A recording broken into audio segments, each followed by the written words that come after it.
యాకోబు పత్రిక తీద్దాం. యాకోబు పత్రిక తీద్దాం. 5వ అధ్యాయం 13వ వచనం. మీలో ఎవనికైనను శ్రమ సంభవించిన అతడు ప్రార్థన చేయవలెను, ఎవరికైనాను సంతోషం కలిగిన అతడు కీర్తనలు పాడవలెను. చాలండి. మీలో ఎవరికైనాను శ్రమ సంభవించిందా, అతడు ఏం చేయాలంటే, ఆమె ఏం చేయాలంటే ప్రార్థన చేయాలి. సమస్యల్లో ప్రార్థన చేయాలి. క్రైస్తవుడు ప్రార్థనా పాఠం సమస్యలలో, శ్రమలలో ప్రార్థించాలి. Prayer in troubles. ఈ మాట చదువుతున్నప్పుడు నాకు వెంటనే ఏమనిపించిందంటే, శ్రమకి మందు ఏంటి? శ్రమ అనేది ఒక రోగం అయితే దానికి మందు ఏంటండి? ప్రార్థనే. ప్రపంచంలో మనం ఎదుర్కొంటున్న, సమాజంలో మనం ఎదుర్కొంటున్న, కుటుంబాలలో మనం ఎదుర్కొంటున్న, సంఘాలలో మనం ఎదుర్కొంటున్న ప్రతి శ్రమలో, ప్రతి సమస్యలో విరుగుడు మందు ఏంటంటే ప్రార్థన చేయటమే. మీకు శ్రమ సంభవించిందా, అక్కడికి వెళ్ళండి, ఇక్కడికి వెళ్ళండి అని చెప్పలేదు. ఒకటే ఒక పరిష్కారం చెప్పాడు. అదేంటంటే, మీకు శ్రమ సంభవించిందా, ప్రార్థన చేయండి. ఇక వేరే ఆప్షన్ లేదు. శ్రమలకు వేరొక ప్రత్యామ్నాయం బైబిల్లో ఎక్కడా లేదు.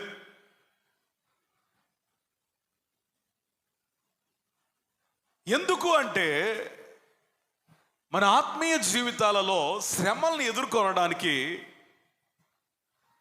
ప్రార్థన శక్తివంతమైనది. ఎందుకంటే శ్రమ ఎలాంటిదంటే, చిన్నపిల్లోడికి సంబంధించిన శ్రమ వస్తుంది, ముసలోడికి సంబంధించిన శ్రమ వస్తుంది, స్త్రీలకు సంబంధించిన శ్రమ వస్తుంది. ఎంత చెట్టుకి అంత గాలి అన్నట్లు, ఎంత ఆత్మీయ జీవితం మనం ఎదుగుతూ ఉంటే మనకు అన్ని శ్రమలు, అన్ని శోధనలు, అన్ని కష్టాలు వస్తాయి.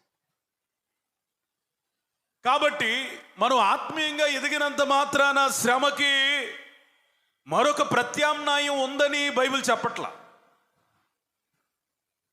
నువ్వు ఎదిగినా ఎదగకపోయినా, ప్రారంభ క్రైస్తవుడు అయినా, బాగా ఎదిగిపోయిన పరిపక్వత చెందిన క్రైస్తవుడు అయినా, one and only answer for your troubles is the prayer. మీ సమస్యల కొరకు ఏకైక పరిష్కారము, సమాధానము ప్రార్థనే. హల్లెలూయా, హల్లెలూయా. అందుకని యాకోబు అన్నాడు, మీకు శ్రమ కలిగితే సంగమా మీరు కంగారు పడొద్దు, గాబరా చెందొద్దు, కృంగిపోవద్దు. దేవుడు మనకు ఒక ఆయుధం ఇచ్చాడు. అదేంటంటే ప్రార్థన చేయండి. ఈరోజు శ్రమలలో ప్రార్థించిన ఒక 6 వ్యక్తుల్ని మేము ముందుంచుతాను. వాళ్ళందరూ మీకు తెలిసిన వాళ్ళే. ఈ రాత్రి కూడా దేవుడు మనతో మాట్లాడబోతున్నందుకు నమ్మి స్తోత్రం చెప్దాం. హల్లెలూయా, హల్లెలూయా. శ్రమల్లో కూడా ప్రార్థించిన కొంతమందిని మేము ముందుంచుతాను. నెంబర్ 1, మొదటి సమూయేలు గ్రంథము 1వ అధ్యాయం తీద్దాం.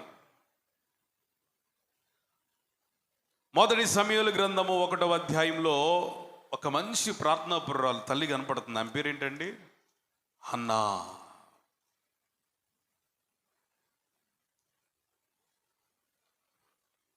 ఈమెకి ఒక శ్రమ వచ్చింది. ఆ శ్రమలో ఈమె ఏం చేస్తుందంటే దేవుని సన్నిధికి వెళ్ళిపోయి ప్రార్థన చేస్తుంది. కొన్నిసార్లు మనకి శ్రమలు బయట నుంచి రావు. ఎక్కడి నుంచి వస్తాయి? లోపల నుంచే వస్తాయి. వ్యక్తుల నుంచి రావు, ఇంకేదో శక్తి ద్వారా రావు. కొన్నిసార్లు శ్రమలు ఎక్కడి నుంచి వస్తాయి అంటే లోపల నుంచి, మన లోపల నుంచి. ఈ శ్రమకి ఇంకొక మనిషి కారణమా? కాదు. ఈ శ్రమకి ఇంకెవరైనా కారణమా? కాదు.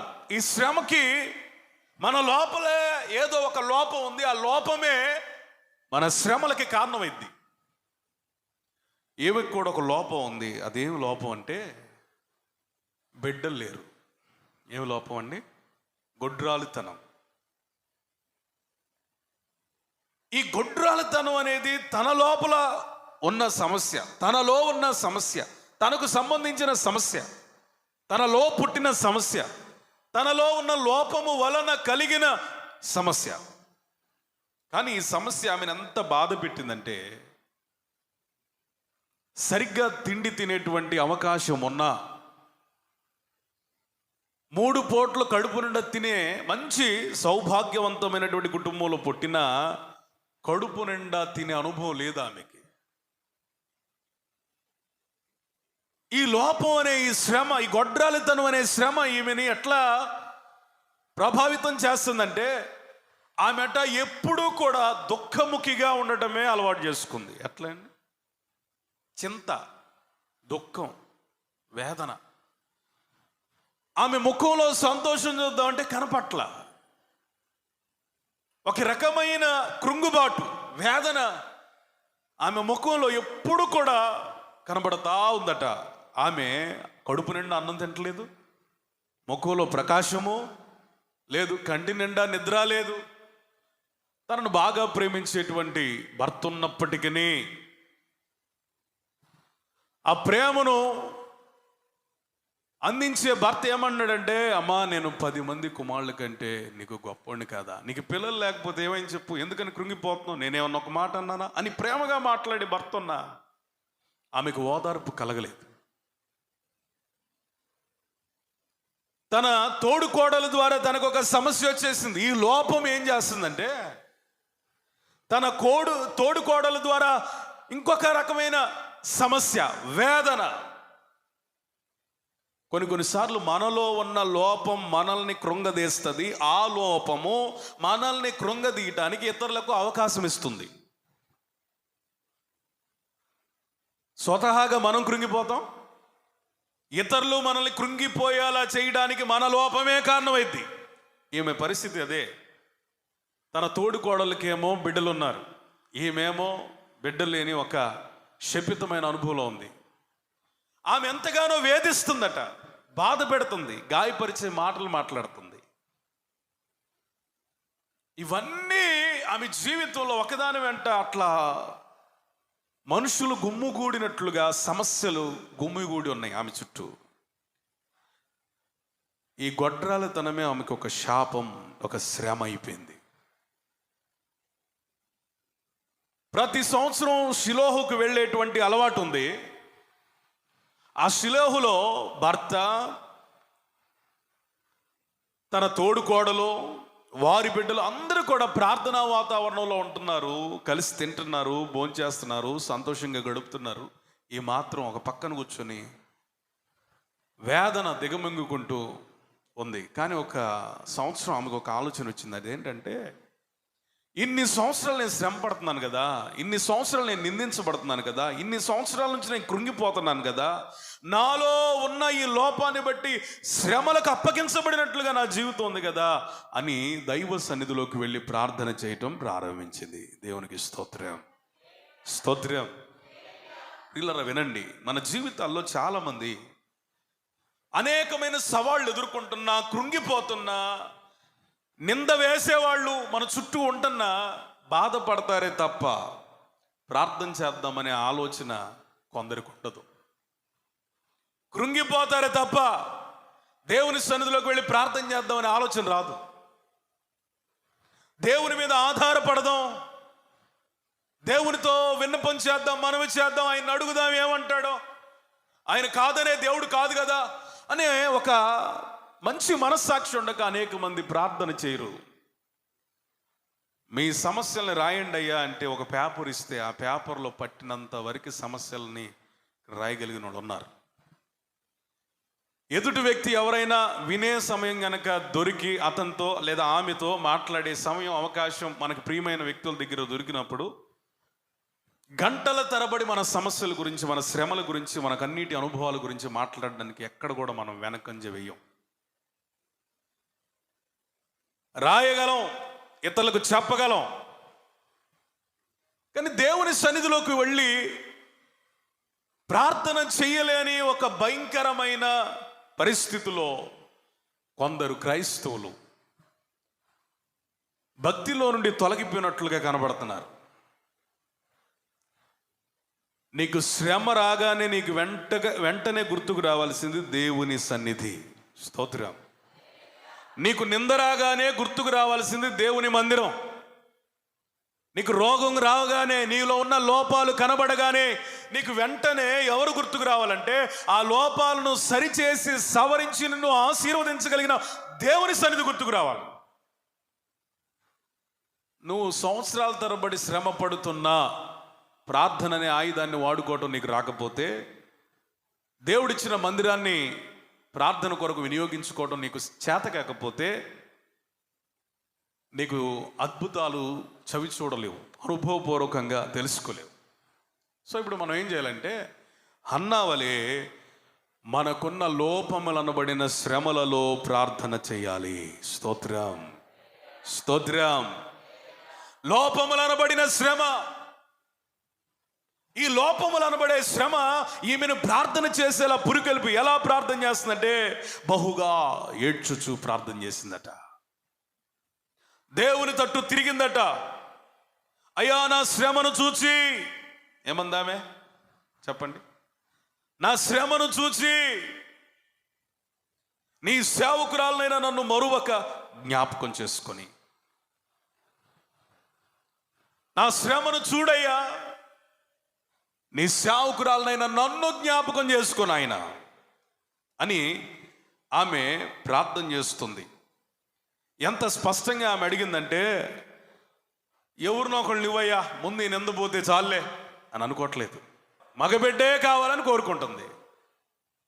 ఈరోజు మన శ్రమల్లో దేవుడు మనకి ఎట్లాంటి అవకాశం ఇస్తున్నాడంటే, ఆ నింద తొలగిపోతే పర్వాలేదులే అనుకోవట్లా. ఘనతతో నీకు ప్రార్థనలకి ఆశీర్వాదకరమైన జవాబులు ఇవ్వాలనుకుంటున్నాడు. స్తోత్రం. దేవుడు ఒకవేళ నీకు జ్ఞానం కొదువుగా ఉంటే దేవుని సన్నిధికి వెళ్ళిన తర్వాత పాస్ మార్కులతో నిన్ను దీవించడు, ఫస్ట్ క్లాస్లో ఆశీర్వదిస్తాడు. ఆమేన్. ఈ మాట ఎందుకు చెప్తున్నానంటే ప్రార్థనకున్న ప్రభావం. నువ్వు దేవుని సన్నిధిలో అడిగితే నీకు పాస్ మార్కులు కాదండి, ఆడపిల్ల కాదండి. ఆడపిల్ల అంటే ఇక్కడ తక్కువ అని నా ఉద్దేశం కాదు. ఈమె స్పష్టంగా మగబిడ్డను కోరింది. ఆమెకు ఒక ఉద్దేశం ఉంది. ఏంటి ఆ ఉద్దేశం అంటే ఆ మగబిడ్డని సేవకి ఇవ్వాలి. స్తోత్రం చెప్పండి, స్తోత్రం చెప్పండి. అందుకని ఆమె మగబిడ్డనే కోరుకుంది. ఆ మగబిడ్డని దేవుడు ఏం చేశాడంటే ప్రార్థన చేసిన తర్వాత ఆమెకు మరుసటి సంవత్సరమే అనుగ్రహించాడు. హల్లెలూయా, హల్లెలూయా. ఈరోజు నేను అంటాను, నీ శ్రమలు ఎంత పెరుగుతుంటే నువ్వు దేవునికి అంత దగ్గర కావాలి. నీ నిందలు ఎన్ని ఎక్కువ అవుతా ఉంటే నువ్వు దేవునికి అంత దగ్గర కావాలి. నీ శ్రమ జీవితం ఎంత పెరుగుతూ ఉంటే నీ ప్రార్థన జీవితం అంత పెరగాలి. ప్రార్థన చేయకుండా నువ్వు ఏ సమస్యని జయించలేవు. ప్రార్థన అనుభవాలు లేకుండా నువ్వే సమస్యను దాటుకొని వెళ్ళలేవు. ప్రార్థన అనేది మన చుట్టూ ఆవరించి ఉన్న శ్రమలకి మనకి మధ్యలో వలయం. ఇప్పుడు ఈ శ్రమ నిన్ను దాటి రావాలంటే దేన్ని దాటి రావాలా? ఆ వలయాన్ని దాటి రావాలి. ఈ వలయాన్ని వేసేదేది? ప్రార్థన. అందుకనే బాగా రిచ్ పీపుల్, డబ్బున్న వాళ్ళు ఏం చేస్తారంటే ఎత్తెత్తు గోడలు కట్టుకొని, బలమైన గోడలు కట్టుకొని, ఆ గోడల మీద కూడా ఏం వేస్తారంటే ఫెన్సింగ్ వేస్తారు చుట్టూ. జైళ్ళకి ఏం వేస్తారంటే, జైల్స్కి ఏం వేస్తారంటే కరెంట్ షాక్ కూడా పెడతారు. దొంగలు బయటికి వెళ్లకుండా, ఎవరు వీళ్ళని రక్షించడానికి లోపలికి రాకుండా ఆ ఫెన్సింగ్కి ఏం పెడతారు? కరెంట్ షాక్ కూడా పెడతారు. అంటే ప్రపంచంలో పెద్ద పెద్ద వ్యవస్థలన్నిటికీ కూడా ఏముందండి? ఒక వలయం. ప్రపంచంలోని వ్యవస్థలన్నిటికంటే కూడా క్రైస్తవుడు అనే వ్యక్తి చాలా గొప్పోడు. స్తోత్రం. ధనవంతుల ఇళ్ల కంటే, ప్రభుత్వ అధికారుల కంటే, ప్రభుత్వ కార్యాలయాల కంటే కూడా క్రైస్తవుడు అనబడే ఒక వ్యవస్థ చాలా బలమైనది. వాటికే ఫెన్సింగ్ ఉన్నప్పుడు ఆ ఫెన్సింగ్కే కరెంటు వలయం ఉన్నట్లుగా మనం ఏం చేయాలి తెలుసా? ప్రార్థనతో ఒక వలయాన్ని మనం ప్రతి దినము సృష్టించుకోవాలి. కాబట్టి మీరు ఇప్పుడు ఏం చేయాలంటే ప్రార్థనతో వలయాన్ని ప్రారంభించాలి. దేవునికి స్తోత్రం చెప్పండి. ప్రార్థనతో వలయాన్ని ప్రారంభించాలి. కొంతమంది వ్యాపారస్తులు ఎడారిలో వేరే దేశానికి వెళ్ళడానికి ఒంటెల మీద వెళ్తున్నారట. వెళ్తూ ఉంటే ఒకరోజు ప్రయాణం కాదు అది, ఆగి ఆగి ఆగి ఆగి వెళ్ళాలి. ఈ ఎడారిలో దారి దొంగలు ఉన్నారు, బందిపోటు దొంగలు ఉన్నారు. వీళ్ళ పని ఏంటంటే వ్యాపారవేత్తలు దోచుకోవటం, వ్యాపారం చేయడానికి అటు నుంచి ఇటు, ఇటు నుంచి అటు వెళ్ళే వాళ్ళని దోచుకోవటం. అక్కడక్కడ పొంచి ఉంటారు వీళ్ళు. ఈ వ్యాపారవేత్తల గుంపుని ఈ బందిపోటు దొంగలు చూశారు. ఈ వ్యాపారవేత్తలు ఎవరంటే ప్రార్థనా పరులు. దేవునికి స్తోత్రం. వీళ్ళు చీకటి పడగానే వారికి ఉన్న ఒంటెల్ని, వస్తువుల్ని అన్నీ దించేసి చక్కగా భోజనం చేసేసి పడుకునే ముందు చక్కగా ప్రార్థన చేస్తున్నారంట. పడుకున్నారట. అరే పడుకున్నారా, రండి ఇక వాళ్ళు దోచుకుందాం అని చెప్పేసి ఈ బందిపోటు దొంగలందరూ ఏం చేస్తున్నారంటే ఆ వ్యాపారవేత్తలు ఉన్నటువంటి ఆ గుడారాల దగ్గరికి వెళదామని ప్రయత్నం చేస్తూ ఉంటే ఎత్తైన గోడలు వాళ్ళ చుట్టూ నిర్మించబడ్డాయట. వాళ్ళకేం అర్థం కాల. అదేంట్రా ఎడారిలో గోడలేంటి అసలు? ఎడారిలో గోడ నిర్మించే మనం ఎప్పుడు చూడలేదే, ఎంతోమందిని చూసాం, వీళ్ళేంటి ఎడారిలో గోడలు కట్టుకున్నారు అని ఎంతో ప్రయత్నం చేశారు. ఆ గోడ ఎక్కలేకపోయారు, ఆ గోడను తొలవలేకపోయారు. ప్రయత్నాలు చేసి ఇక అరే తెల్లవారేటట్లుంది వెళ్ళిపోదామని చెప్పేసి వెళ్ళిపోయారు. మళ్ళీ రెండో రోజు ప్రార్థన చేసుకొని చక్కగా తిని భోంచేసి ప్రార్థన చేసుకొని చక్కగా పడుకున్నారు. రెండో రోజు కూడా వాళ్ళ చుట్టూ ఏముంది? ప్రాకారం ఉంది. అట్లా వాళ్ళు ఎక్కడికి ప్రయాణిస్తే వీళ్ళు అక్కడ దోచుకోవడానికి వెళ్తున్నారు. వెళ్ళిన ప్రతి చోట ఏముంది? వలయం. ఒకరోజు వీళ్ళకి కొంచెం ఏమనిపించిందంటే ప్రతిరోజు ప్రార్థన చేసుకుంటున్నాం కదా, ఈరోజు ప్రార్థన చేసుకోకపోతే ఏమైందిలే అని చెప్పేసి ప్రార్థన చేసుకోకుండా పడుకున్నారట. మళ్ళీ దొంగలు ఒక రకమైన అధైర్యంతోనే సరే మన ప్రయత్నం మనం చేద్దాం, 2 రోజులు చేశాం కదా, ఈ రోజు కూడా చేద్దామని చెప్పేసి ఇక వెళ్తే అక్కడ ఏముందో తెలుసా? సగం గోడే ఉంది. ఏముంది చెప్పండి? సగం గోడే ఉంది.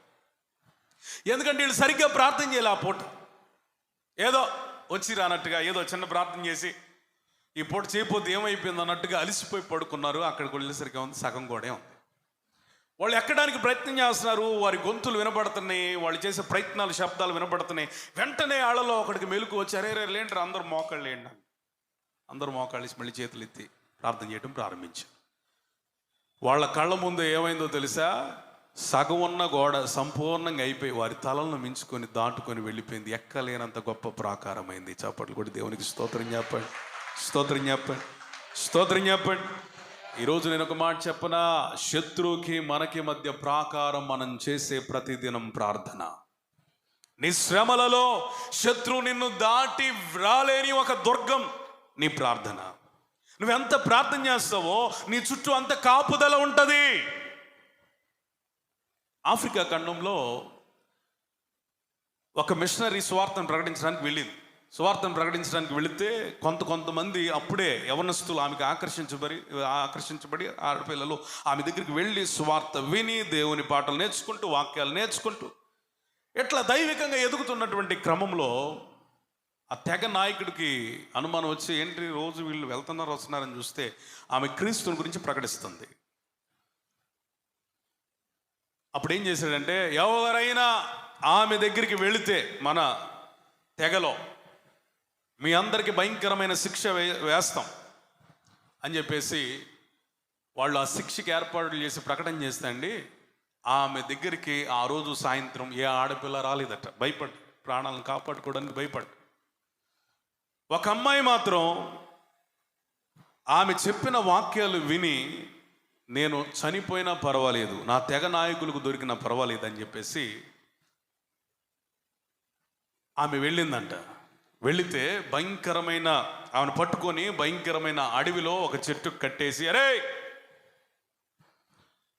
మనం ఏం చేయొద్దు, ఈ అడవిలో వదిలిపెడితే మనం వచ్చేసరికి రేపు ఎముకలై ఉంటుంది, వెళ్ళిపోదాం పండ్రా అని చెప్పేసి ఆమెను ఏం చేయకుండా చక్కగా చెట్టుకు కట్టేసి ఆ చీకట్లో ఆ భయంకరమైన అరణ్యంలో వెళ్ళిపోయారు వదిలేసి. అద్భుతమైన విషయం ఏంటంటే అసలు ఈమె బ్రతుకుందా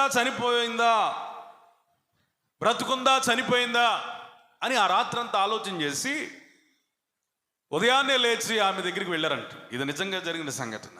అయితే ఉదయాన్నే అక్కడికి లేచి ఆమెను ఎవరైతే కట్టేశారో ఆమె దగ్గరికి వెళితే అద్భుతం జరిగింది. ఏంటో తెలుసా? ఆమె చుట్టూ ఏ జంతువు లేదండి. ఏ జంతువు రావడానికి కూడా భయపడుతుంది. వీళ్ళేమో జీపులో ఉండి చూస్తున్నారు. అద్భుతమైనటువంటి విషయం ఏంటంటే ఆమె చుట్టూ ఒక భయంకరమైన వెలుగు లాంటి అగ్ని ఆవరించింది. స్తోత్రం చెప్పండి, స్తోత్రం చెప్పండి. వీళ్ళు ఆశ్చర్యపోయారు. అరే, ఈమెను మనం చంపుదాం అనుకున్నాం, కానీ ఈమె నమ్ముకున్న దేవుడు శక్తిమంతుడు. ఆ రాత్రంతా ఏమి చేసిందేంటో తెలుసా? ప్రభువా, నీ చిత్తం అయితే నన్ను రక్షించు, లేకపోతే చంపేయి, నేను నీ దగ్గరికి వస్తాను.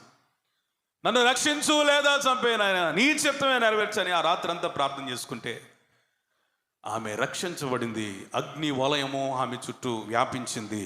చూసిన వాళ్ళకి ఆశ్చర్యం కలిగింది. అనేకులు కూడా ఆ వెలుగును చూడలేక తట్టుకోలేకపోయారట. దేవునికి స్తోత్రం చెప్పండి. అద్భుతమైన విషయం చెప్పినా, వాళ్ళ హృదయాలు మారి కిందకి దిగి ఆమెను కట్లు విప్పి వద్దురా ఈమెతో అని అనుకొని భయంగా వస్తున్నప్పుడు ఆ వెలుగంతా మాయమైపోయింది. స్తోత్రం చెప్పండి. ఈరోజు నేనంటాను, నిన్ను శపించడానికి, నిన్ను ఇబ్బంది పాలు చేయడానికి ఎవరు ఎన్ని పన్నాగాలు పన్నినా నీ ప్రార్థనే ఒక వలయాన్ని, అగ్ని ప్రాకారాన్ని తీసుకొని వస్తుంది. దేవునికి మహిమ కలుగును గాక. శ్రమలలో ప్రార్థించిన మరొక వ్యక్తిని మనం చూద్దాం. అపోస్తుల కార్యం 4వ అధ్యాయం 29వ వచనం. ప్రభువా, ఈ సమయమందు వారి బెదిరింపులను చూచి రోగులను స్వస్థపరచుటకును నీ పరిశుద్ధ సేవకుడిని యేసు నామము ద్వారా సూచక క్రియలను మహత్కార్యములను చేయుటకు నీ చెయ్యి చాచి ఉండగా నీ దాసులు బహుధైర్యంగా నీ వాక్యమును బోధించున్నట్లు అనుగ్రహించుము. వారు ప్రార్థన చేయగానే వారు కూడి ఉన్న చోటు కంపించును. అప్పుడు వారందరూ పరిశుద్ధాత్మతో నిండిన వారై దేవుని వాక్యమును ధైర్యంగా బోధించిరి. స్తోత్రం, స్తోత్రం. కొన్నిసార్లు మనం దేవుని కొరకు ఏదో చేద్దాం, గొప్ప కార్యాలు చేద్దాం అని ఆశపడతాం. ఆత్మీయతలు ఎదుగుతున్న కొలది మన ప్రయత్నాలు మనం చేస్తూ ఉండగా అపవాది కూడా వాడి ప్రయత్నాలు చేస్తూనే ఉంటాడు. ఏ విధంగా మనం అడిచివేయాలా, ఏ విధంగా మనం దెబ్బతీయాలా, ఏ విధంగా మనం కృంగిపోయేలా చేయాలా, ఏ విధంగా మనం విశ్వాస జీవితాన్ని వదిలిపెట్టి పారిపోవాలా, మన కాడిని ప్రక్కన పెట్టేలా అని చెప్పేసి అపవాది వాడి ప్రయత్నాలు వాడు చేస్తూనే ఉంటాడు. ముమ్మరంగా సేవ జరుగుతున్నటువంటి పేతురు పరిచర్య జీవితంలో ఒక సమస్య వచ్చింది. ఆ సమస్య ఎందుకు వచ్చిందయ్యా అంటే, ఒక పుట్టుకుంటివాణిని స్వస్థపరచడం ద్వారా. ఈ పుట్టుకుంటివాడు ఏమయ్యాడంటే, నన్ను యేసు ప్రభు స్వస్థపరిచాడు, నన్ను యేసు ప్రభు స్వస్థపరిచాడని సాక్ష్యం ప్రకటిస్తున్నాడు యెరూషలేం ప్రాంతం అంతా. ఇప్పుడు యెరూషలేంలో ఉన్న వాళ్ళు, మత పెద్దలు, పరిసయ్యులు, వీళ్ళందరూ ఏం చేస్తారంటే, ఆ నామం గురించి ప్రకటించకూడదు, ఆ నామమును పలకకూడదు, ఆ నామం పేరట స్వార్థం ప్రకటించకూడదు. అసలు నీకు ఇంత అద్భుతం చేసినాడు ఎవడరా అంటే పేతురు పేరు బయటకు వచ్చింది. పేతురు దగ్గరికి వచ్చి, జాగ్రత్త, చేపలు పట్టుకునేవాడు చేపలు పట్టుకున్నట్టుగానే ఉండు.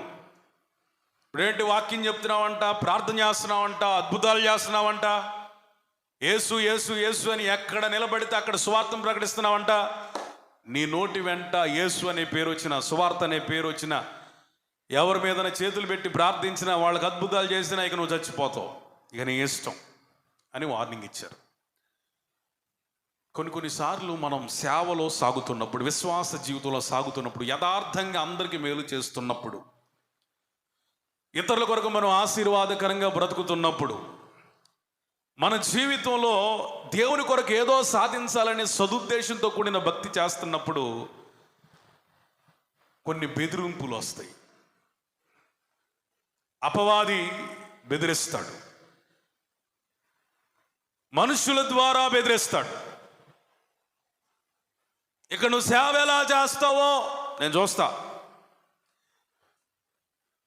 అన్నట్లుగా పేతురుతో మాట్లాడిన ఒక రకంగా పేతురుకి ఆ పిరికితనం ఆవరించింది. పిరికితనం అంటే ఏదో సేవను విడిచిపెట్టేంత పిరికితనం కాదు, కానీ దీన్ని నేను జయించలేను ప్రభు, ఐ కాంట్ డీల్, నేను దీన్ని పరిష్కరించలేను, ఇది నీ వల్లే జరుగుతుందని పేతురుతో ఉన్న వాళ్ళందరూ కూడా కూడుకొని ప్రార్థన చేయటం ప్రారంభించారు. వాళ్ళు ఏం ప్రార్థిస్తున్నారంటే, అయ్యా మాకు స్వస్థపరచాలని ఉంది, ఎందుకంటే నీవిచ్చిన వరం అది, స్తోత్రం. మాకు నీ వార్తను ప్రకటించాలని ఉంది, అది నీవిచ్చిన అధికారం.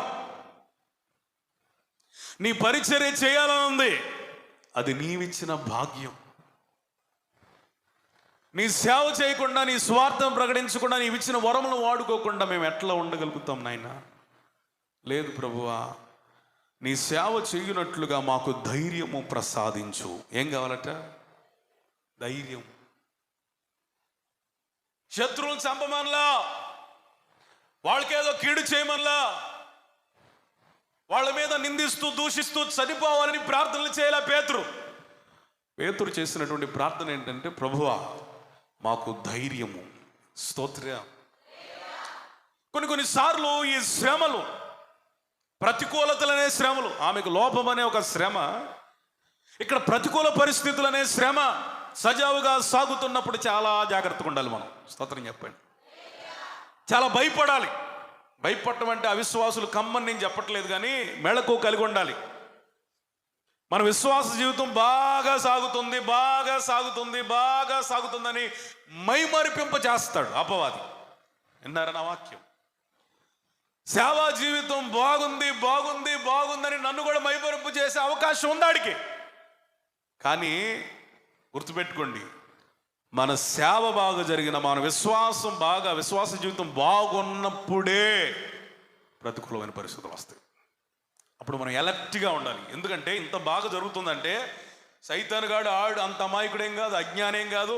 మనమన్నా టైం వేస్ట్ చేస్తాం, వాడు అసలు టైం వేస్ట్ చేయడు. వాడి పనులు ఆడు ఉంటాడు ప్యారలల్గా, మనతో కలవడు. కానీ వాడు మన పక్కనే ఉండి ఎవరిని పంపించాలో, ఏం చేయాలో, ఏ ప్రతికూలతలు సృష్టించాలో వాడికున్న ప్లాన్లు మనకెక్కడ ఉన్నాయి.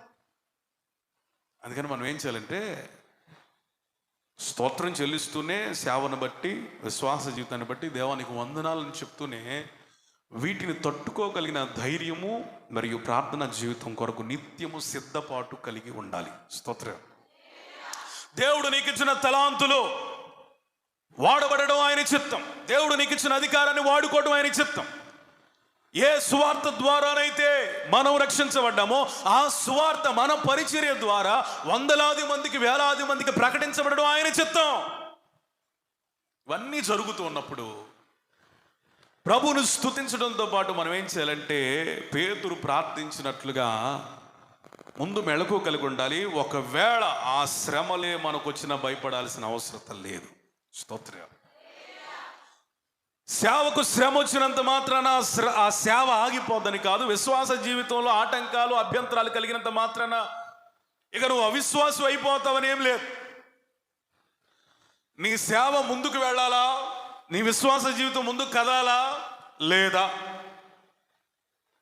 అనేది దేని మీద ఆధారపడి ఉంటుందంటే ఆ టైంలో నువ్వు చేసే ప్రార్థన మీద. హల్లెలూయా, హల్లెలూయా. నిన్ను పిలిచిన దేవుడు మళ్ళీ వెనక్కి పంపించడు శ్రమల ద్వారా. నిన్ను విశ్వాసగా పిలిచిన దేవుడు మళ్ళీ నేను అవిశ్వాసగా మార్చడు శ్రమల ద్వారా.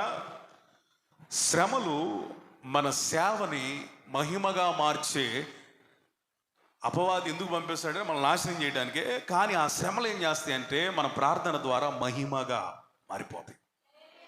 అపవాది మన విశ్వాస జీవితాన్ని దెబ్బ కొట్టడానికి అభ్యంతరాలు సృష్టిస్తాడు. కానీ మన ప్రార్థన ద్వారా అభ్యంతరాలు ఏమైపోతాయి అంటే ఆశీర్వాదంగా మారతాయి. స్తోత్రం. ఏమండి, అపవాది నిన్ను శపించడానికి ప్రయత్నిస్తాడు. ఆ ప్రార్థన ఆశీర్వాదంగా మార్చేస్తుంది. అపవాది అభ్యంతరాలు సృష్టిస్తాడు, కానీ అనుకూలతగా మారింది. అపవాది నిన్నేదో చేయాలని, అపవిత్రతలోనికి నెట్టాలని అపవిత్రులైన ప్రజలను పంపిస్తాడు, కానీ నీ ప్రార్థన ఆ అపవిత్రతను పరిశుద్ధతగా మారుస్తుంది. ఆమేన్, ఆమేన్. నువ్వెంత శోధించబడతావో ఆ టైంలో గనక నీ ప్రార్థన కరెక్ట్గా ఉంటే నువ్వు సువర్ణం అయిపోతావు. Praise the Lord. ఈ శ్రమల గుండా నడిచాడు కాబట్టి ఆ మాట రాశాడు. ఏంటంటే క్షయమైపోయే బంగారానికి కూడా ఏం కావాలి? అగ్ని పరీక్ష కావాలి. మరి మన అమూల్యమైన విశ్వాసానికి, అమూల్యమైన విశ్వాసం అంటే అర్థం, దాని ఒరిజినల్ మీనింగ్ క్రీస్తును గూర్చిన విశ్వాసం. చెప్పండి, క్రీస్తును గూర్చిన విశ్వాసం అంటే యేసు ప్రభువుని నమ్ముకొనడం వలన నీకు కలిగే శ్రమలలో నీవు కలిగి ఉండే విశ్వాసమే అమూల్యమైన విశ్వాసం. స్తోత్రం చెప్పండి. దేవుడు నాకు ఇల్లు ఇస్తాడు, అది కూడా విశ్వాసమే, కానీ అమూల్యమైన విశ్వాసం కాదు. నాకు ఉద్యోగం వచ్చింది విశ్వాసంగానే, అది అమూల్యమైంది కాదు. ఇంకొకటి జరిగిద్ది, విశ్వాసమే, కానీ అమూల్యమైన విశ్వాసం కాదు.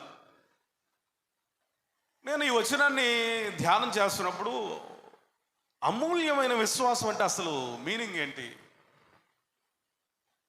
అని నేను దాని ఒరిజినల్ మీనింగ్ కొరకు ధ్యానం చేస్తే సింపుల్, దానికి పెద్ద నిర్వచనాలు పెద్ద ఏం లేవు. ఒకటే, క్రీస్తుని నీవు నమ్మటం వలన శ్రమలలో సైతం కలిగి ఉండే విశ్వాసమే అమూల్యమైన విశ్వాసం. ఎందుకంటే యేసు ప్రభు కంటే అమూల్యమైనోడు ఇంకొకడు లేడు, అమూల్యమైన పరిస్థితి ఇంకొకటి లేదు, అమూల్యమైన వాతావరణం ఇంకొకటి లేదు. కాబట్టి ఇంటికి అమూల్యమైన విశ్వాసం అవసరం లేదు కానీ యేసు ప్రభుకే అమూల్యమైన విశ్వాసం కావాలి. ఆయన నమ్ముకున్నందుకు శ్రమలలో మనం కలిగి ఉండాల్సింది ఏ విశ్వాసం అంటే అమూల్యమైన విశ్వాసం. ఇంకా మీకు అర్థం కావడం కోసం చెప్తాను. ఇల్లు కట్టలేదండి, చచ్చిపోతావా? కానీ యేసు ప్రభు కొరకు శ్రమలు వస్తాయి, చచ్చిపోవాలి, అది విశ్వాసం. అర్థమైంది నేను అనుకుంటున్నాను. దేవునికి స్తోత్రం చెప్పండి. హల్లెలూయా. కాబట్టి అమూల్యమైన విశ్వాసం దేని ద్వారా రుజువు చేయబడుతుందంటే మన విశ్వాస జీవితంలో, మన పరిచర్యలో శ్రమలు రావాలి. అపవాదిగాడి జ్ఞానవంతుడే కానీ వాడి జ్ఞానం ఎక్కడ అజ్ఞానం అయిందంటే ప్రార్థన చేసినప్పుడు. స్తోత్రం చెప్పండి. వాడు మనల్ని పడగొడతాడు, జ్ఞానవంతుడే. పడగొట్టాలని ప్రయత్నం చేయడానికి శ్రమ పంపిస్తాడు. యేసయ్య పక్కనే ఉండంటాడు, రాని నేను చెప్తాను కదా రాని అంటాడు. సరేలే ప్రభువా అని చెప్పేసి అనుకున్నప్పుడు ఆ శ్రమ వచ్చినప్పుడు, ఇప్పుడు నువ్వేం చేయాలి నేను చెప్తాను, మోకరించి అంటాడు. స్తోత్రం చెప్పండి. రాని అంటాడు.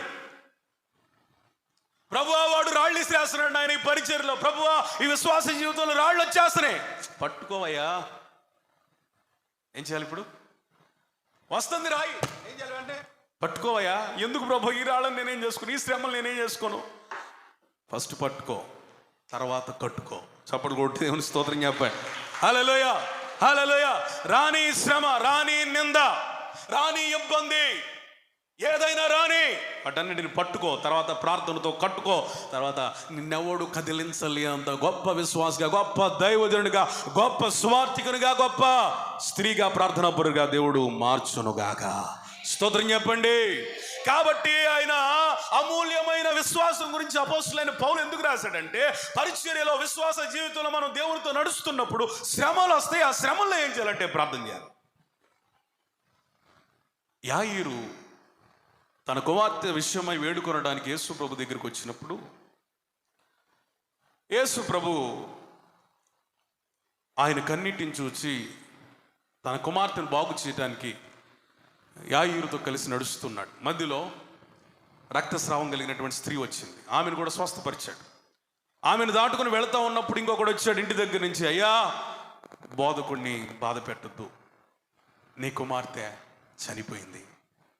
అప్పుడు యేసయ్య అన్నాడు, సర్లే బాబు, మరి అంత దూరం నేనేం వచ్చేదిలే అనలేదు.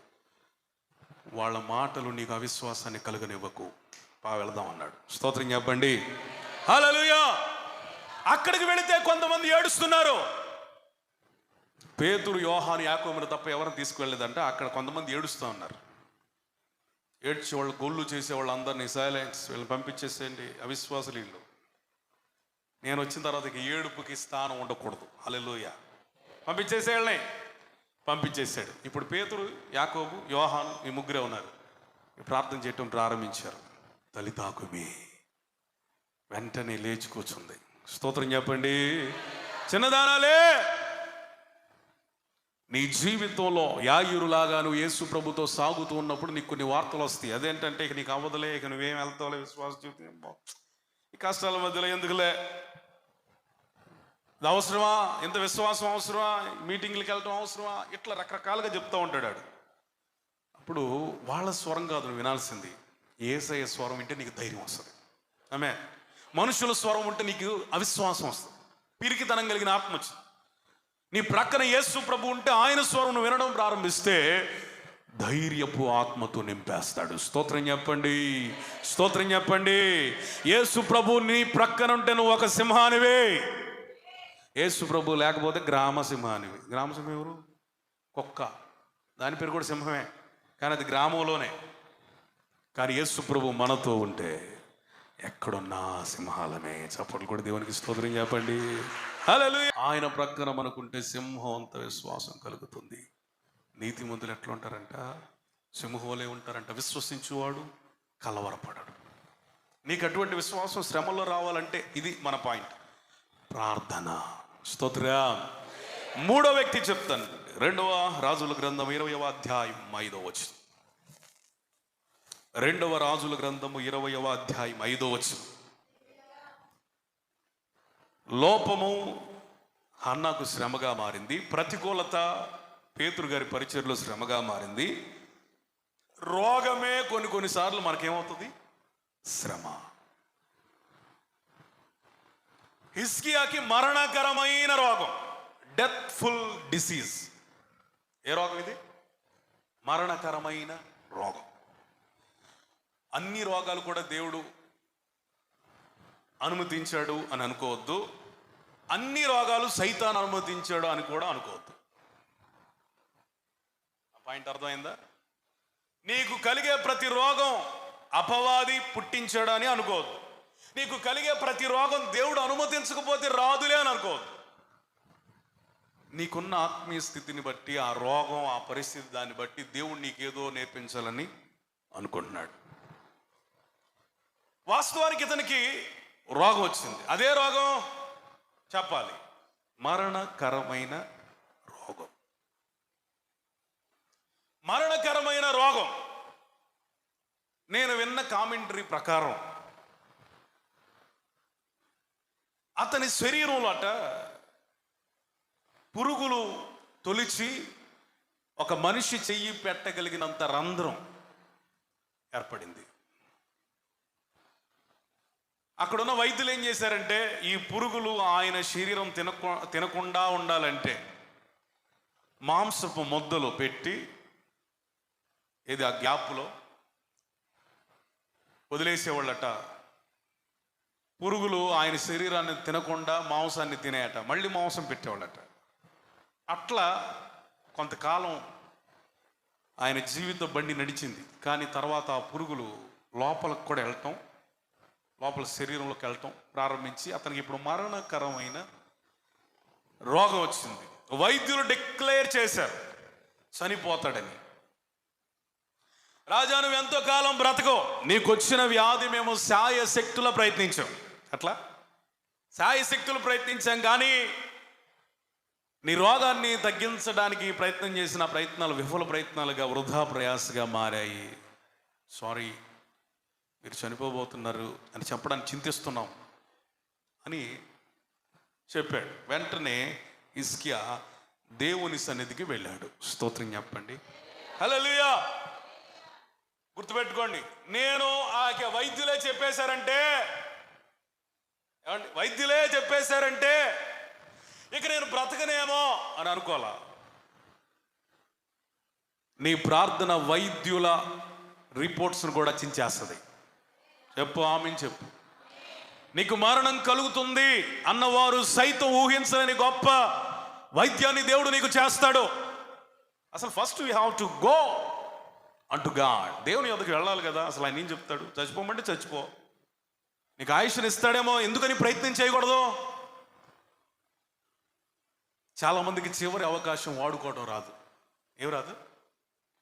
దేవుడు కష్ట సమయాల్లో కూడా మనకు అవకాశం ఇస్తాడు అనే జ్ఞానం చాలా మందికి ఉండదు. అందుకనే అయిపోయింది నా పని, అయిపోయింది నా చరిత్ర, ఇక నేను బ్రతకడం వ్యర్థం, చచ్చినంతకాలం నేను ఈ మోకాళ్ళ నొప్పులతోనేనేమో, కిడ్నీ ఇన్ఫెక్షన్తోనేనేమో అని చాలామంది వాళ్ళకున్న రోగాన్ని బట్టి వాళ్ళు నిందించుకుంటూ నా జీవితం ఇంతే అనుకుంటారు. కానీ ఎందుకని దేవుడు ఇచ్చిన ప్రార్థన అనే అవకాశాన్ని మనం వాడకూడదు అని హిజ్కియా వలె ఆలోచించాలి. ఆమేన్, ఆమేన్. నీకు ఏదైనా కలిగినప్పుడు వెంటనే నువ్వు చేయాల్సిన పని ఏంటంటే దేవుని సన్నిధిలోకి వెళ్ళి ఆయన ఏం చెప్తాడో వినడానికి ప్రయత్నించాలి. ఒకవేళ ఆయన నీకు ఏదైనా అవకాశం ఇస్తే మంచిదే కదా. ఆలోచించాడు తెలివిగా, దైవ జ్ఞానంతో ఆలోచించాడు, మంచి వివేకంతో ఆలోచించాడు, వెళ్ళాడు, ప్రార్థన చేశాడు. వాస్తవానికి చనిపోవాల్సింది, మళ్ళీ దైవజనుడిని పంపించాడు. దైవజనుడా చెప్పు, ఏమని చెప్తావో తెలుసా? 4 పాయింట్లు కనపడుతున్నాయి. నీ కన్నీరు చూచాను, ఆమె నీ ప్రార్థన అంగీకరించాను. 3వది నిన్ను బాగు చేస్తాను. 4వది ఎంత సత్వరమైన స్వస్థతో తెలుసా? 3వ దినముననే నీవు లేచి మందిరానికి నడుస్తావు. కొట్టు చప్పట్లు, కొట్టు చప్పట్లు, కొట్టు చప్పట్లు. స్తోత్రం చెప్పండి, స్తోత్రం చెప్పండి, స్తోత్రం చెప్పండి. మనం కన్నీరు కారిస్తే తల్లిదండ్రులైనా భరిస్తారేమో, మన తండ్రి అయిన దేవుడు భరించలేడు. ఆమేన్. మనం కన్నీరు కారిస్తే ఈ లోకం పండగ చేసుకుంటదే, కానీ మనతో పాటు దుఃఖించేవాడు ఒక ఆయన ఉన్నాడు. నువ్వు గనక కన్నీరు కారిస్తే సింహాసనాన్ని వదిలిపెట్టి రావడానికి కూడా యేసయ్య సిద్ధమే. ఆమేన్, ఆమేన్, ఆమేన్. ఎందుకో తెలుసా? ఆ కల్వరి సిలువలో ఆయన నీ కొరకు రక్తం కార్చడానికి వచ్చాడు. నీ కొరకు ఆయన అద్భుతం చేయలేడా? నీ రోగాన్ని స్వస్థపరచలేడా?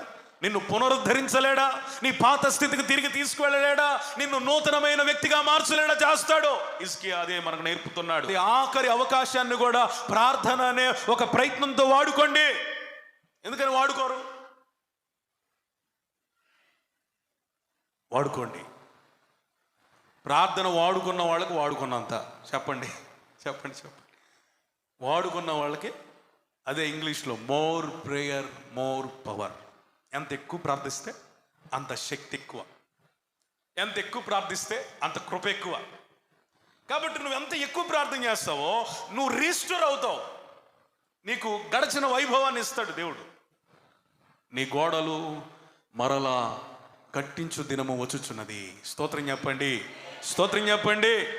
పడిపోయిన ప్రాకారాలు కలిగిన వాడు సైతం ఆ ప్రాకారాల దగ్గర కన్నీరు విడుస్తూ ఉంటే నువ్వు కళ్ళు తెరిచే లోపు తిరిగి ఆ ప్రాకారాలు దేవుడు కట్టి పెడతాడు. ఆమేన్, ఆమేన్. నువ్వేం కృంగిపోవద్దు, కూలిపోవద్దు, నా పని అయిపోయిందని అనుకోవద్దు.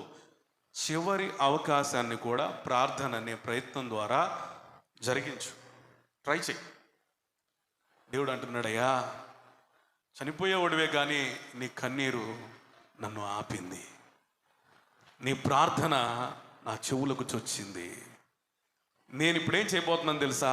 నీకు స్వస్థతను దయచేయబోతున్నాను. ఇంకా ఏం చేయబోతున్నాను తెలుసా? 3 దినములలో నిన్ను మందిరానికి నడిపిస్తాను. ఆమేన్. ఇంకా ఏం చేయబోతున్నాను? ఇంకా మంచి విషయం ఏంటో తెలుసా?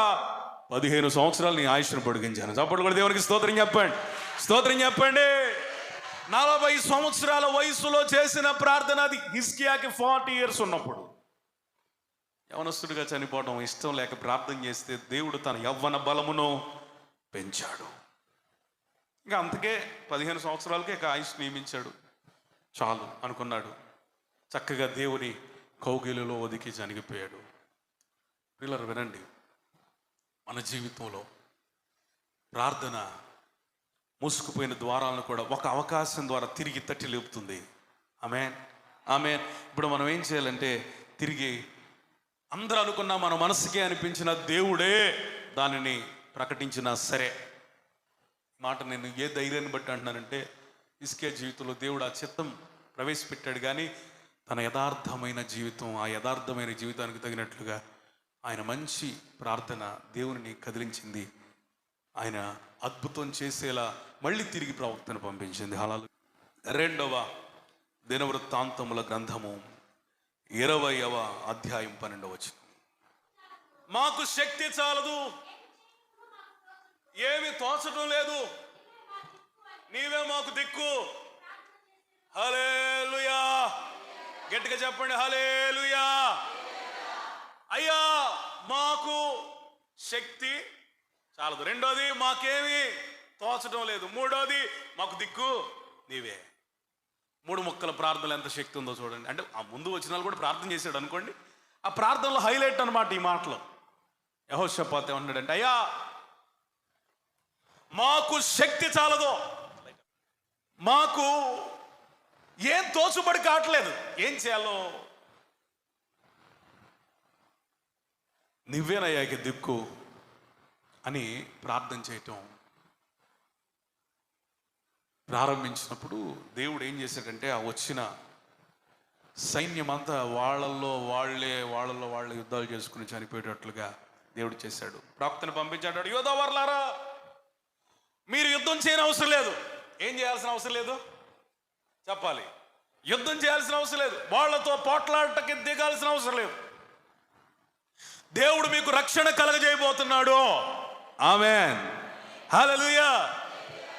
మీరు యుద్ధం చెయ్యొద్దు, పోట్లాట దిగద్దు, కానీ మీకు రక్షణ రాబోతుంది. ఒక సైన్యమా, 2 సైన్యాల, 4 దిక్కుల సైన్యంలో మోహరించగా యుద్ధం చేయొద్దంటే ఎట్లా, పోట్లాటకు దిగొద్దంటే ఎట్లా, యుద్ధాయుధాలు ప్రయోగించొద్దంటే ఎట్లా?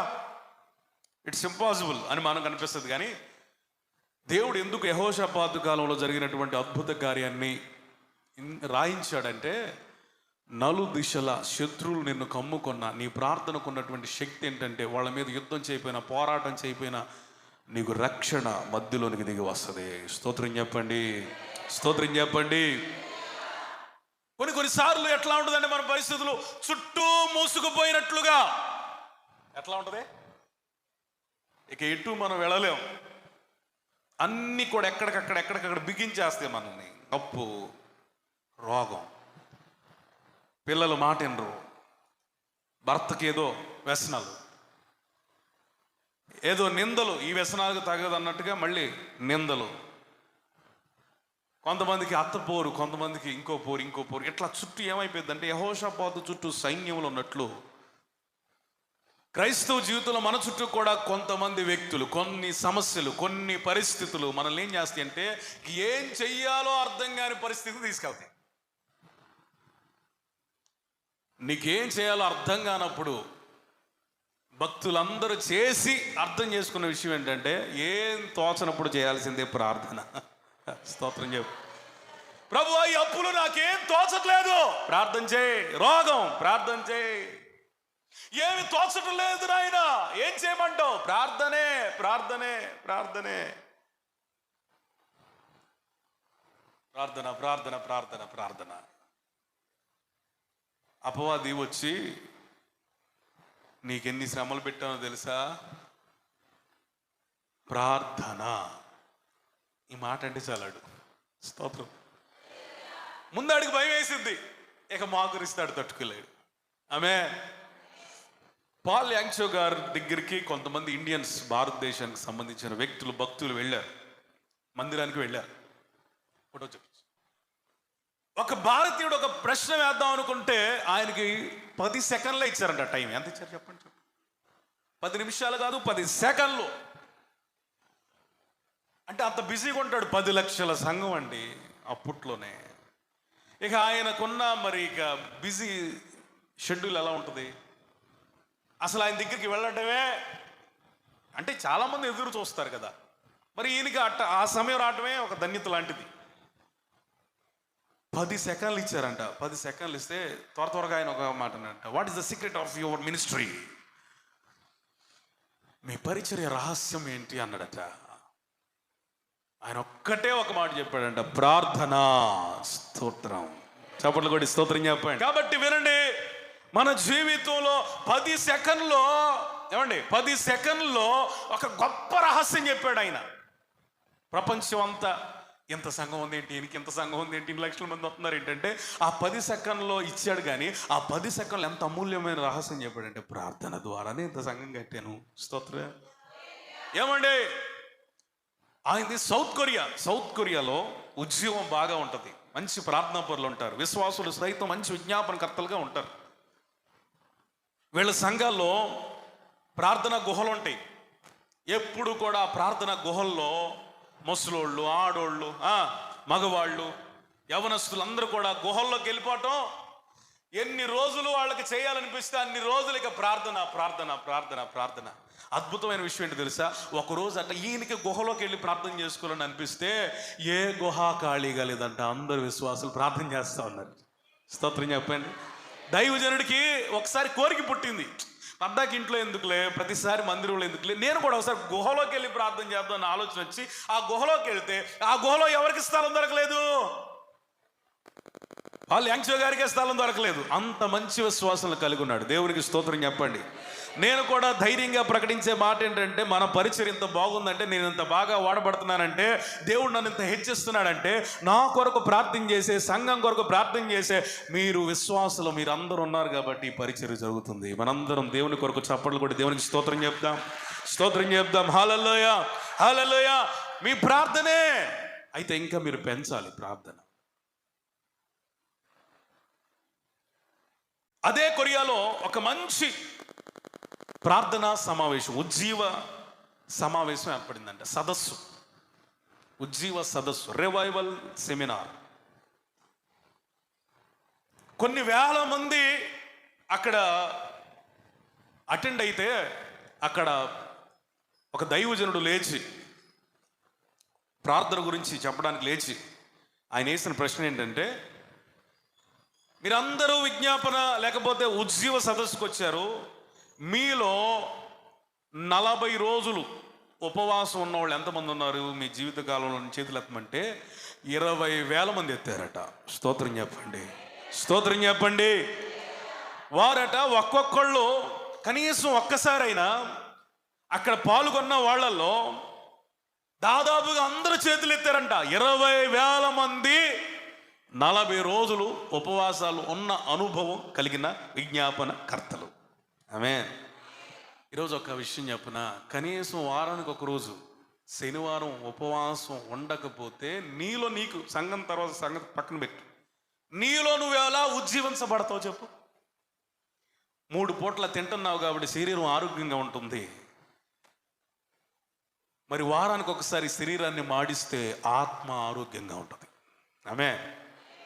ఏమండి, ఆత్మ ఆరోగ్యంగా ఉంటుంది. నీరసం వచ్చింది, మామూలుగా ఉపవాసం ఉన్నప్పుడు మనకేం కలిగింది? ఫస్ట్ ఆత్మ సంగతి పక్కన పెడదాం, ఆత్మ మీద, శరీరంలో ఏం మార్పు కలిగింది? నీరసం వచ్చింది. నీరసం వచ్చినప్పుడు ఎవరితో గొడవ పడతామా? ఎవరిని తిడతామా? కనీసం రోషానికి ఆవేశానికి పోతాం, ఎందుకంటే లోపల ఏం లేదు, ఓపిక లేదు. ఇక్కడ అద్భుతమైన రహస్యం ఏంటంటే, మన శరీరంలో ఓపిక తగ్గే కొలది ఆత్మీయత పెరుగుతుంది. స్తోత్రం చెప్పండి, స్తోత్రం చెప్పండి. హల్లెలూయా. కాబట్టి ఉపవాసాల్లో ఎంత శక్తి ఉందంటే, అంతటి ఉజ్జీవం ఆ కొరియాకి రావడానికి గల కారణం ఏంటంటే, కొరియాలో రోజుల తరబడి ఉపవాసాలుండి ప్రార్థన చేసే ఒక పెద్ద సమూహం ఉంది. నేను అంటాను, అక్కడికి అపవాది ఏ వైన్ షాపు పెట్టించగలడో, స్తోత్రం, ఏ వ్యభిచార కొంపను రప్పించగలడో, స్తోత్రం, ఏ కుటుంబాన్ని పాపములోనికి నెట్టగలడో. తాగుబోతులు ఎంతమంది కనబడుతున్నారంటే, కడుపులు అనేకులు మార్చుకోవడానికి సిద్ధపడాలి, ఉపవాసాలు ఉండడానికి ప్రార్థించాలి.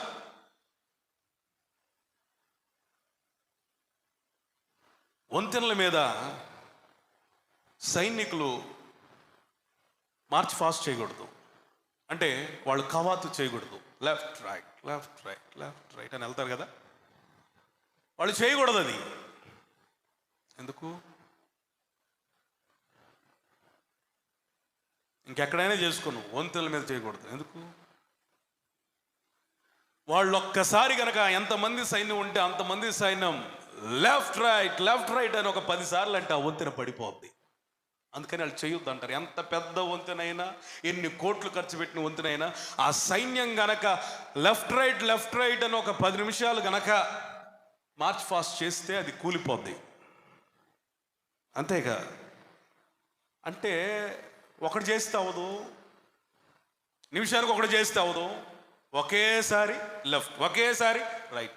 నేను అంటాను, సంఘంలో ఉన్న వాళ్ళందరూ శనివారం ఉపవాసం ఉండండి, ఈ ఖాళీలు ఉండవు. ఆమెను చెప్పండి.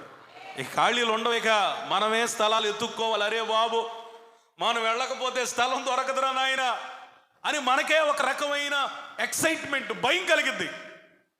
ఆత్మ సంబంధమైన భయం, ఆసక్తి కలిగిద్ది. ఎందుకని చాలామంది నింపాదిగా వస్తున్నారు. ఒకవేళ మనం ఉపవాసం సరిగ్గా చేయట్లేదేమో, ప్రార్థన చేయట్లేదేమో. ప్రార్థన చేసేవాళ్ళు పరీక్షించుకోవాలి. ఎందుకని సంఘం నింపబడట్లేదు? మనం అందరం పరీక్షించుకోవాల్సిన సమయం.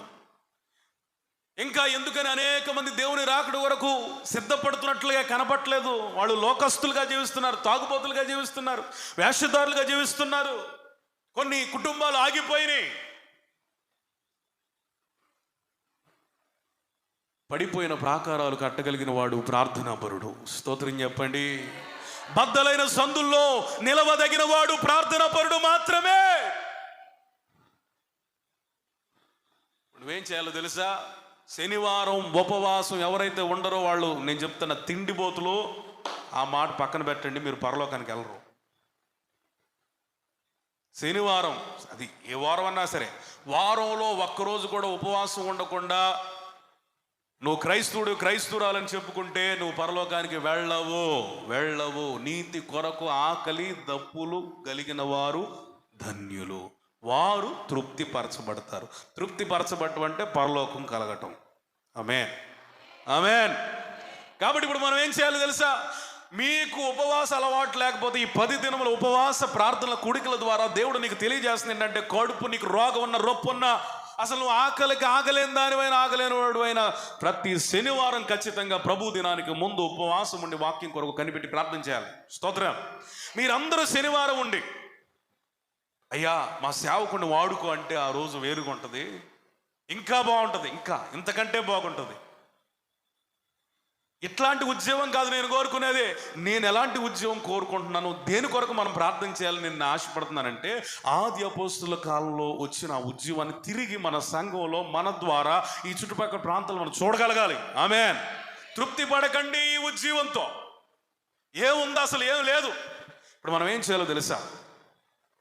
ఎవరైతే ప్రార్థనాపరులుగా దేవుని సన్నిధిలో నిత్యం గడుపుతున్నారో వాళ్ళు ఉట్టి ప్రార్థనే కాదండి, కొరియా సంఘంలోని విశ్వాసుల వలె ప్రతి శనివారం విజ్ఞాపన చేయాలి. పనులకు ఆబ్సెంట్ అవ్వాలి, పనులకు సెలవు పెట్టాలి.